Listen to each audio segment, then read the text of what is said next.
Hey guys, Cousin Bree is back and welcome to part 2 of The Babysitter. The first part is in the link in the description as well as the link to the game if you want to check it out for yourself. And I'm going to keep going through this. It's a lot of reading, so just try and stay with me and I'll do the best I can to get through the reading parts. I know it's a lot of it, but let's continue the story and see what happens next. Alright, so we left off on reading her journal, and let's just keep going. Alright, okay, so I'm not the only one who hears and sees her, which means I'm not going crazy, but it also means the situation is dangerous. Yesterday, Ma and Dad had to attend a party thrown by an old friend at Dad's. I think it was one of those boring adult parties where everyone stands around sipping drinks and talking late into the night, so they hired a sitter. A sweet 22-year-old girl, Nadia, who goes to the BH college nearby. I really liked her. She was so pretty. I was up here, and it was around 9 when I heard her scream. I ran downstairs, and I found her cowering behind the sofa, her face ashen. She was pointing towards the basement door, and I knew at once that Nadia had seen her too. I asked Nadia what happened. She said that she heard the basement door opening, then a few minutes later, the sound of someone weeping. She thought it was me, and she went to investigate. She opened the basement door wide, and then she...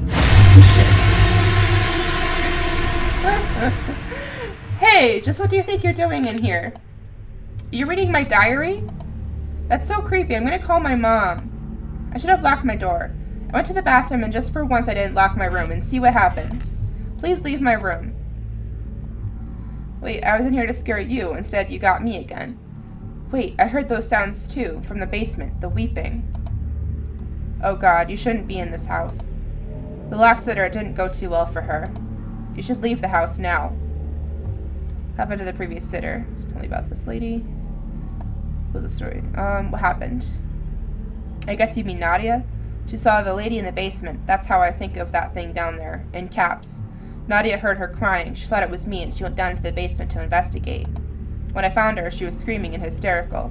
I could barely understand what she was saying. She said that that woman came at her. She called my ma and told her she was leaving the house and that she didn't want to stay a moment longer. Ma was furious and asked her why, but Nadia would not say why. I mean, it sounds crazy when you talk about it out loud, so I don't blame her. Also, I think Nadia didn't even want to think about what she saw, let alone talk about it. She was so shaken. Nadia was up here with me when Ma was talking to her on the phone. She just listened to Ma wordlessly and then left without a word. When Ma came home, she was furious with me. Let me guess, she thought you scared her away. Yes, she thought that I told Nadia about the lady in the basement and spooked her. That's why I didn't want to tell you anything about all this. I just wanted you to stay away from that basement. Because I knew you wouldn't believe me, and because I didn't want Ma to say that I scared you away. I heard the sounds about a week after we moved in here. First, the basement door kept opening by itself, always when I was alone in the lounge. I was too scared to go near it, so I kept ignoring it. I thought it was maybe a draft. Once it opened when Ma was with me, and she just shrugged and said that the door was stiff, so it sprang open. She said we would get it fixed. But then one day, I heard the weeping, and I could not help myself. I went to the door, and I went down there, and I saw her. I saw her. I've been living in terror ever since. I hear her some nights. Sometimes she just weeps. Other times she wanders the house. Nobody believes me. Ma and Dad think I'm making it up to get them to leave here and go back to our old life. I don't know what the lady in the basement wants. I don't even know what she is. But when I saw her, I sensed such rage, such despair. I know she wanted to harm me, even kill me if she could. But I knew at once who she was. She was the lady from the story that the real estate woman who got us this house told us. Okay, what was the story? Before we moved here, Dad wanted to find a place near the hospital where he's working. So he got in touch with this real estate firm, and she showed them a bunch of houses. Ma didn't like any of them. Finally, the agent told them that she had one more place on her file. She brought us here. Ma loved the place at once. It was spacious, had a nice lawn and a pool, 2 floors. What's not to love? Even better was the rent. I remember how Dad was really happy about how cheap the rent was, considering its size. The only issues with the house, Ma said, was that even though it's part of the suburban property Whitefield Groves, it looked a little run down. That was when the real estate agent told Dad and Ma the story. She said that the last long-term residents lived here nearly a decade ago, a family of 3. The man was some kind of businessman, and he used to travel a lot. His wife was a housewife, and they had a 4-year-old girl. The wife had some kind of ongoing mental disorder. Depression, I think. Some kind of psychosis. She would hear voices or see things. She was taking medication for it. At one point, she began to believe that her husband no longer loved her, that he was plotting to kill her. It could not have been long hours alone. It could have been the long hours alone, or maybe she was slowly descending into madness. But at some point, she broke, and in a moment of madness, she killed her daughter and herself. Oof. I asked the real estate agent in which room she'd done it, and she said she didn't know. But I think I have a pretty good idea where it happened. The house stayed vacant for a long time. Bad mojo, I guess. There were just a couple of residents in between, but most stayed for a short time, then moved on. I guess they either saw something or felt uneasy. This house had been empty for almost 3 years before we moved in. That's pretty crazy. Hasn't your mom and dad seen or heard anything? That's pretty crazy. Yep, it sure is. I wonder how any of this is possible. Could any of this be real? Do you believe me now? I do. Wow, thank you. It's great that at least someone doesn't think I'm crazy. I've been living with this for a while now. I'm losing weight. The counselor at school thinks it's because of the move and the changes in my life, but I know why it is. It's hard for me to concentrate in class. I keep thinking about her, of the madness that drove her to kill her own daughter and take her own life, and I get scared. What if I go mad like that? Maybe that's what she wants. Try telling us the truth about all this. I did. How do you think it went? He started talking about putting me on medications. I don't want that. I don't want to be one of those kids, you know? A walking zombie hopped up on prescription drugs. So after that, I went with his story. Yeah, it was the change. Poor old Maya misses her old school and her friends. Look, just leave, okay? Leave this house and go. I'm stuck and I have no choice but you two. I won't leave you alone. I'll wait for your parents. You're right, I'm getting the hell out of here. Oh, imagine how horrible that option is. Like, I'm tempted to do it, but no, I'll wait with you. That's nice of you. But it's dangerous. I can't ask you to do that. What if something happens to you? Nadia, the previous sitter, I think she saw something terrible down there. Sometimes I think that maybe the lady in the basement is looking for her child. Maybe mothers who hurt their children and are never able to forgive themselves, even after they die. You should go. Ma will probably blame me again, but I'll handle it. I told you, I'm not going to leave you here alone. Thank you. That's very sweet of you, and brave. I wish I was that brave. Would you mind if I go to bed now? I'd like to try and sleep. I'm really exhausted. Sure. Good night. Try to get some sleep. Well, you're back downstairs again. You're going to sit tight. You know you're doing the right thing. No matter what, it wasn't right to abandon her and flee. Not when her parents asked you to watch her. The kid is all right after all. And leaving her alone while her parents away, especially after they entrusted her in your care, just didn't feel right. And if any of it is true, the insane story about the woman in the basement, why, you're going to have to deal with whatever comes. Time passes.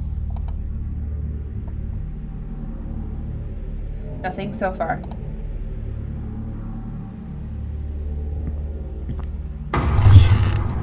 Oh, it didn't even do anything. It's just the jump scare of turning the camera, basically.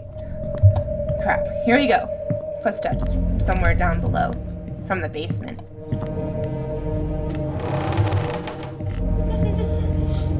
Basement door. That was the basement door again. You've got to see this through. You're not running away. You have to find out the truth, even though your heart is running so hard that you fear it might crash. Can any of what Maya said be true? It's wide open. Sounds are coming from down there. I don't want to go look. Why are you making me go look? The smell comes wafting up, a vile stench of corruption, of something long gone to rot. The smell is overwhelming, overpowering. It hits you like a fist. What terrible thing walks down there? I don't want to. Why are you making me go down? I don't want to! Ugh. It's pitch dark. That smell is unbearable here. It's difficult to think.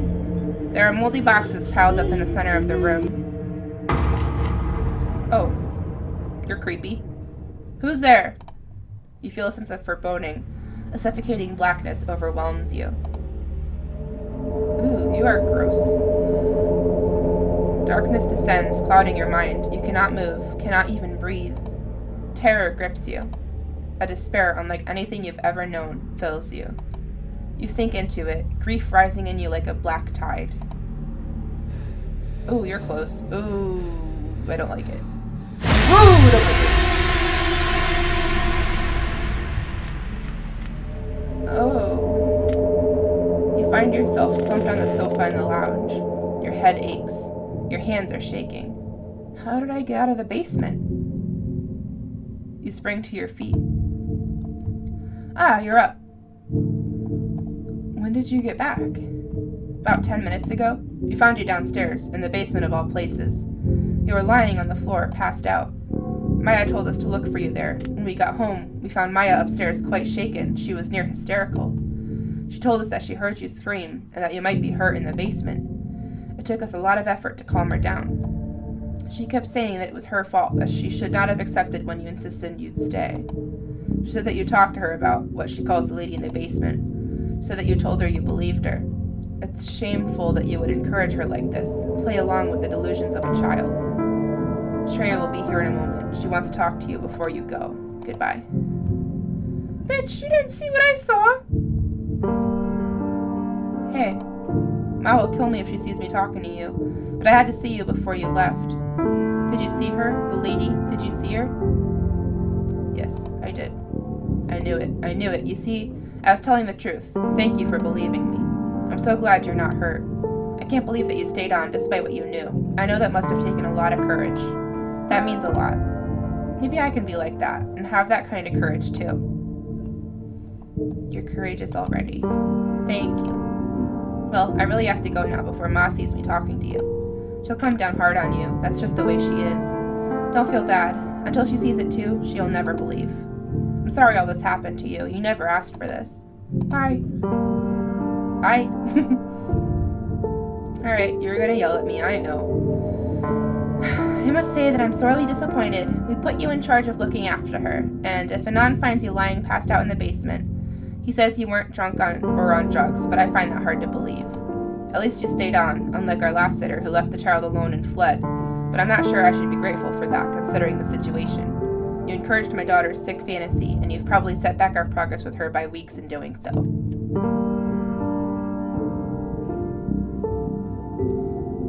Your daughter isn't lying. Really, so she dragged you into her hysteria and you believed all of it? This is exactly what her counselor warned us not to do. Since you work with children, I thought you would have known better. There's nothing wrong with Maya. It's this house. Goodbye. Alright, well that didn't end like I wanted it to. Well, that didn't go as planned. You've been shown out rather unceremoniously. Mrs. Raj was clearly furious. So was Dr. Raj, but when Maya said what you saw in there, that sense of abject despair that washed over you in the dark. As you leave, you turn to look at the house. You think of all that happened. And you wonder.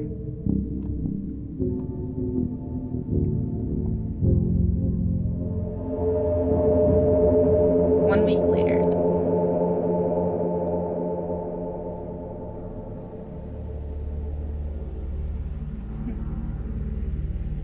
End. Are there multiple endings to this? Like, what if I chose to leave and instead of staying? Let me fast forward and go through all that because I want to see what happens. I'll be right back. Alright, I'm back. So, let's see what happens when I choose the you're right, I'm getting the hell out of here. Okay. Ma's going to blame me again. I'll handle it. Just go. Good night.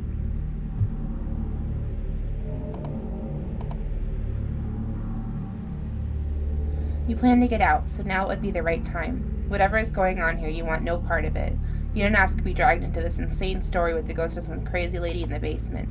You can call Maya's parents later on when you're safely away. Yet, part of you feels guilty. The kid was alright, and leaving her alone here to face her fears while her parents are away doesn't feel right. Change your mind. It's not your problem. Flee.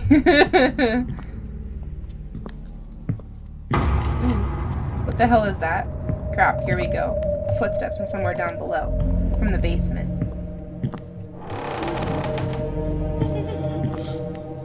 Basement door. That was the basement door again. You gotta get out of here now.